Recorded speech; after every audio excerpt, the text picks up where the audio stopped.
The sky above the Pacific roared with the sound of diving planes.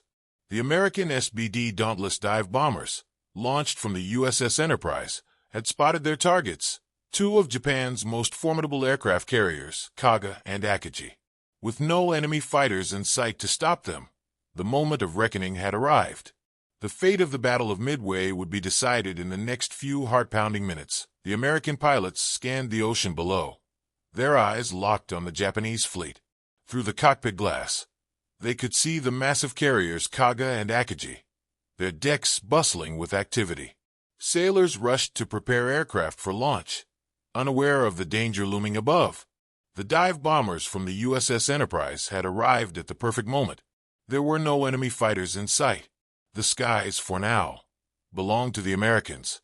Lieutenant Richard Best gripped the control stick tightly, his heart pounding with a mix of adrenaline and determination. He had trained for this moment, but nothing could truly prepare a pilot for the sheer intensity of combat. His squadron flew in tight formation, the engines humming in unison as they approached their unsuspecting targets. Below them, the deep blue of the Pacific stretched endlessly, a vast battlefield where history was about to be made. Best glanced at his wingman, who signaled that he was ready. The fleet was still unaware of their presence. They had caught the Japanese at the worst possible moment, preparing for another wave of attacks against the American carriers. Planes were being refueled, bombs were being loaded, and the decks were crowded with personnel. It was an opportunity too good to miss. He keyed his radio. "This is it, boys. We hit them hard, and we hit them fast. No second chances." A chorus of acknowledgments crackled through the headset. Every pilot understood the stakes. Midway was hanging in the balance, and the destruction of these carriers could turn the tide of the war. Best took a deep breath, steadying his nerves. The next few minutes would determine everything. The formation tightened as they began their approach. The sun glinted off the water, casting long shadows over the enemy ships. Japanese lookouts finally noticed the incoming aircraft, but it was too late. The alarm blared across the decks, and sailors scrambled into action. Anti-aircraft gunners rushed to their stations, but the American planes were already in position. Best focused on Kaga, its massive flight deck stretched out before him. His target was clear. He adjusted his altitude, waiting for the perfect moment to dive. The squadron leader gave the signal. One by one, the SBDs nosed over, their engines screaming as they plunged toward the carriers below. The rush of air roared past the cockpit as Best gritted his teeth and aimed for the heart of the ship. The world blurred as gravity pulled him downward. His fingers tightened on the bomb release lever, his eyes locked on the target. Anti-aircraft shells exploded around him, filling the sky with deadly shrapnel. Smoke and tracers streaked past, but he held his course. At the last possible moment, he released his bomb and yanked back on the stick. The aircraft groaned under the force of the maneuver as he pulled out of the dive, climbing back toward the sky. Below, a deafening explosion erupted as the bomb struck its mark. Flames and smoke billowed upward, a massive fireball engulfing the flight deck. Secondary blasts followed as fuel and munitions ignited, sending debris scattering in all directions. The radio came alive with the voices of his fellow pilots. "Direct hit on Akagi," someone shouted. "Kaga is burning," another confirmed. The attack had been devastating. The Japanese carriers were in chaos, their decks torn apart by fire and explosions. Best circled back, surveying the destruction below. The once pristine flight decks were now a scene of utter devastation. Crews desperately tried to contain the infernos, but the damage was too severe. Smoke poured into the sky, visible for miles. The Japanese fleet was reeling from the surprise assault, unable to mount an immediate response. More American dive bombers arrived, adding to the devastation. Bomb after bomb found its target, ensuring that the carriers would never recover. Best exhaled, his body still tense from the intensity of the dive. The mission wasn't over yet, but he knew they had just dealt a crippling blow to the enemy. With the attack complete, the squadron turned back toward their carrier. The battle for Midway was far from over, but the balance had shifted. The American pilots had seized their moment, striking at the heart of Japan's naval power. The war in the Pacific would never be the same. The dive was the most dangerous part of the mission. Every instinct in Richard Best's body screamed at him to pull up, to fight against the crushing force of gravity. But he held steady. The ocean and sky spun in a dizzying blur as he plummeted toward Kaga. The speed was overwhelming, the wind screaming against the canopy, the altimeter numbers dropping faster than his mind could register. His fingers gripped the bomb release, waiting for the exact moment. He had trained for this over and over, but in the chaos of battle, everything felt different, more intense, more real. Explosions erupted around him as Japanese anti-aircraft gunners sprang into action. Black clouds of flak burst in the air, deadly shards of metal slicing through the sky. Some rounds found their mark, striking nearby planes. Best barely had time to register the flash of an SBD exploding in midair, another engulfed in flames, spiraling into the sea. There was no time for grief, no time for fear. Just the target, just the mission. He steadied his breathing, lining up his sights. The deck of Kaga grew larger, the details becoming sharper. He could see the enemy crews running in panic, scrambling to man their guns, to push aircraft out of the way. His crosshairs settled on the perfect spot, a cluster of parked planes loaded with fuel and ordnance. If his bomb hit there, the chain reaction would be catastrophic. The moment came. He pressed the release. A split second later, he yanked back on the stick with all his strength. The aircraft shuddered violently as it fought to level out, his vision darkening at the edges from the force of the pullout. He barely managed to keep his consciousness as the G-forces pressed down on his body like an invisible weight, crushing his chest, making every breath a struggle. Then relief. His plane shot back toward the sky, and he caught a glimpse of the destruction below. The bomb struck dead center on Kaga's deck, detonating with a thunderous explosion. Fire erupted instantly, engulfing everything in its path. The chain reaction was immediate. Fuel tanks ignited, sending towering fireballs skyward. Munitions stored on deck erupted like a string of firecrackers, ripping the carrier apart from within. The once pristine ship was now a blazing inferno, thick black smoke billowing into the sky. A voice crackled over the radio. "Direct hit. She's done for." Best didn't have time to celebrate. Another explosion caught his eye. Akagi was in flames too. His fellow dive bombers had struck with equal precision, and now both carriers were fatally wounded. The Japanese fleet was in chaos. Sailors leapt into the sea to escape the growing infernos. Anti-aircraft fire had become sporadic, disorganized. The defenders were overwhelmed, caught between trying to save their ships and fending off the relentless attack. He scanned the sky, searching for the rest of his squadron. Some planes were damaged, but most had pulled out of their dives and were regrouping. His wingman was still with him, his aircraft trailing thin smoke but otherwise intact. "Everyone check in," he called. One by one, voices answered. Some were missing. His stomach twisted, but there was no time to think about it. The ocean below was now a scene of devastation. Kaga was listing, her once powerful form reduced to a shattered wreck.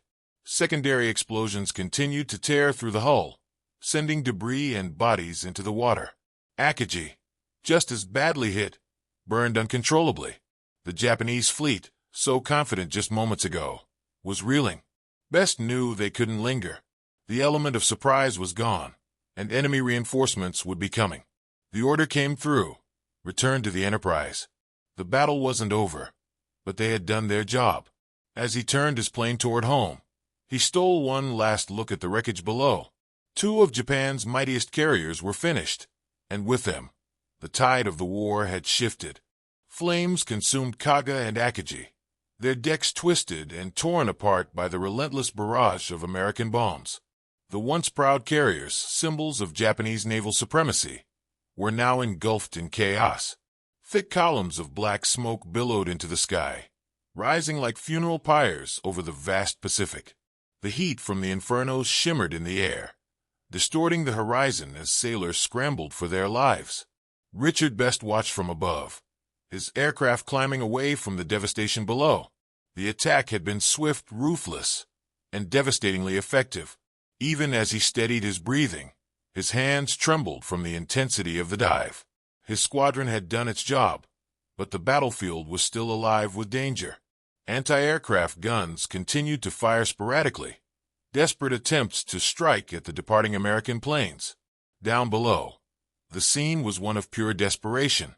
Japanese sailors ran across the burning decks, trying to douse the flames, but the infernos were beyond control.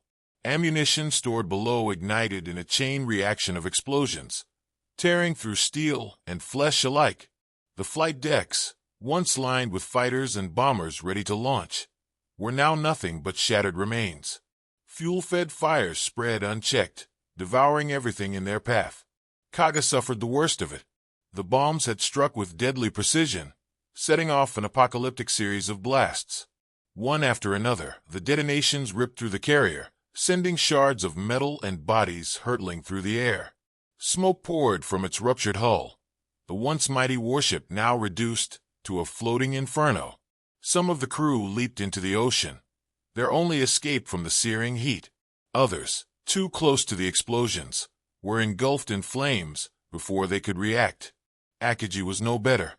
A direct hit had torn through the heart of the ship, igniting aviation fuel that spread like liquid fire across the deck. The carrier's superstructure, once bristling with command posts and communication equipment, was now collapsing in on itself. Officers shouted frantic orders, but there was nothing left to save. The flames had claimed everything.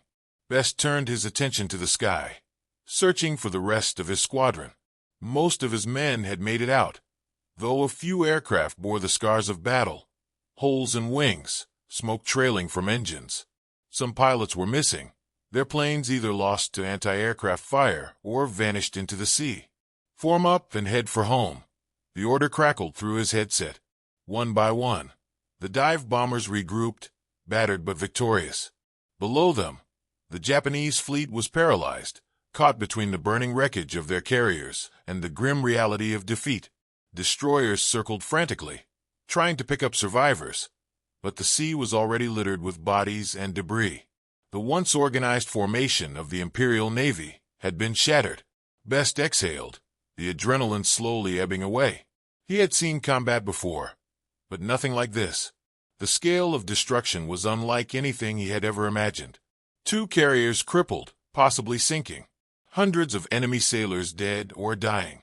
It was a victory, one of the most important in the war. But war had no glory, only survival. As they turned toward the horizon, the smoke from the burning ships lingered in the air, a grim reminder of what had just transpired. The Battle of Midway was still unfolding, but one thing was certain. The Japanese had suffered a blow from which they might never recover. The aircraft from Enterprise soared away from the battlefield, engines humming steadily as they left behind the burning wreckage of Kaga and Akagi. Richard Best stole a final glance at the devastation below. The thick smoke still climbed into the sky, marking the carrier's slow demise. Fire raged across their decks, consuming everything in its path. Explosions continued to rip through the hulls, sending debris flying into the air before crashing back into the churning Pacific. There was no saving them. The Japanese fleet was in complete disarray. Destroyers and cruisers zigzagged frantically, attempting to rescue as many survivors as possible. The once formidable formation had been reduced to a scattered and chaotic scene. The remaining carriers, unaware of the full extent of the damage, hesitated to counterattack. The American pilots had struck with precision, and the enemy had been caught completely off guard. Best adjusted his heading, focusing on the long flight back to Enterprise. The mission had been a success, but exhaustion was setting in. His hands still trembled from the intensity of the dive, and his breathing remained heavy. He glanced at his instruments, ensuring everything was in order. His fuel was lower than he would have liked, but it would be enough. His radio crackled to life. "Everyone check in." One by one, the remaining pilots responded. Some voices were missing. Some planes had not pulled out of their dives. Best clenched his jaw, knowing there was no time to mourn. The price of war was steep, and today was no different. A formation of SBDs pulled up beside him, their battered aircraft still holding strong. Some trailed smoke, others bore holes in their fuselages, but they were alive. He gave a quick wave to his wingman, who nodded in return. No words were needed.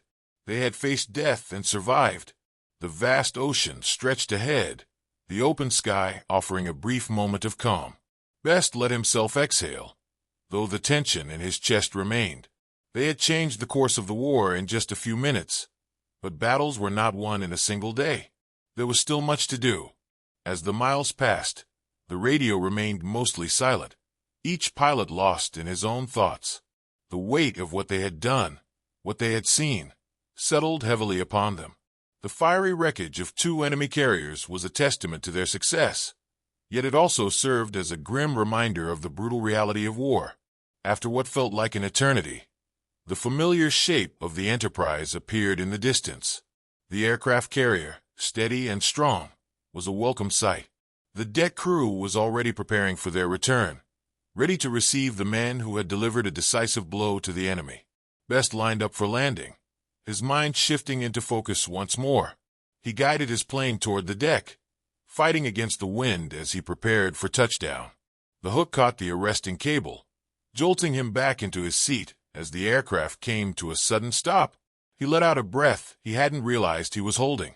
As he climbed out of the cockpit, the salty air filled his lungs, mixing with the lingering scent of oil and fuel. Ground crews rushed to check the planes, shouting orders and assisting the returning pilots. Best removed his helmet, wiping the sweat from his brow. His commanding officer approached, eyes filled with both pride and relief. "You did it," the officer said. "Kaga and Akagi are finished." Best nodded. The battle was far from over, but for the first time in the war, the tide had shifted. The Japanese had been dealt a blow from which they might never recover. The Pacific was still a battlefield, but now the advantage belonged to the Americans. He glanced back at his aircraft, the metal scarred from enemy fire, but still standing. Just like him, just like his squadron. They had survived, and they had made history. As the sun began to set over the vast ocean, Best finally allowed himself a moment of reflection. He had done his duty. The war would rage on, but today they had struck a decisive blow. The road ahead was uncertain, but one thing was clear. Midway would be remembered as the turning point of the Pacific War. The sun hung low over the Pacific, casting a golden glow across the endless waves. Richard Best stood on the deck of the Enterprise, the salty wind whipping against his face as he watched the last of his squadron's planes land safely. The tension in his body had not yet faded, though the immediate danger had passed. His hands still ached from gripping the control stick, his muscles sore from the relentless force of the dive. The battle was over, but its weight remained. Around him, the deck buzzed with activity. Ground crews hurried to inspect the returning aircraft, some bearing fresh scars from flak and machine gun fire. Mechanics worked swiftly, checking fuel lines, patching holes, and preparing for whatever came next. Though the men moved with purpose, there was something different in the air, a sense of victory, a feeling that, for the first time in the war, the tide had begun to turn. Best exhaled, rubbing his temples as the exhaustion finally began to set in. The mission had been a success beyond anything they had dared hope. 2 of Japan's most powerful carriers lay crippled, their decks torn apart by fire and explosions. The Japanese fleet had been dealt a devastating blow, one that could never truly be undone. He turned at the sound of footsteps approaching. His commanding officer, Admiral Raymond Spruance, stopped beside him, his expression a mixture of pride and quiet relief. "Well done, Best," the Admiral said, his voice steady but carrying an unmistakable weight of emotion. "You and your men may have just changed the course of this war." Best nodded, though he felt no need for praise. They had done what was necessary, what duty demanded. But even in victory, there was no joy. He had seen too many planes go down, heard too many voices go silent over the radio. The men they had lost would never see the outcome of this fight, never return home to their families. "I just hope it was enough," Best said finally. Spruance placed a firm hand on his shoulder. It was. The 2 men stood in silence for a moment, watching the horizon. The thick smoke from the burning carriers was still visible in the distance, dark plumes stretching into the sky as the enemy ships continued to burn. Somewhere out there, Japanese survivors clung to the wreckage, their fleet scrambling to regroup. The enemy had been confident, unstoppable even, but now they had been humbled. And this was only the beginning. Best took a deep breath, letting the salty air fill his lungs. He thought of the men back home, the ones who had been waiting for a sign that the war could be won. Today they had given them that sign. He turned and walked toward the ready room, his boots heavy against the deck. Inside, the surviving pilots were gathered, their faces lined with exhaustion. Some slumped against the walls. Others sat with heads in their hands, too drained to speak. The room smelled of sweat, fuel, and adrenaline, scents that had become all too familiar. One of the younger pilots looked up as Best entered. "Is it really over?" "For today," Best said. "But this war is far from finished." A murmur passed through the group. They all knew the truth. This was only one battle in a long and grueling fight, but it was a turning point. Best grabbed a cup of coffee from the table, the warmth seeping into his fingers as he took a sip. It tasted bitter, but he barely noticed. His mind was already racing ahead, thinking of what came next. The Japanese would not take this defeat lightly. They would strike back, and when they did, the Americans would need to be ready. Still, for the first time in months, hope burned brighter than ever. He glanced around at his fellow pilots, seeing the quiet determination in their eyes. They had survived one of the most dangerous missions of the war, and they would fly again. Not because they wanted to, but because they had to. Because the men on the ship and the people back home were counting on them. Best drained the last of his coffee and set the cup down. The fight wasn't over, but today they had won, and that was enough.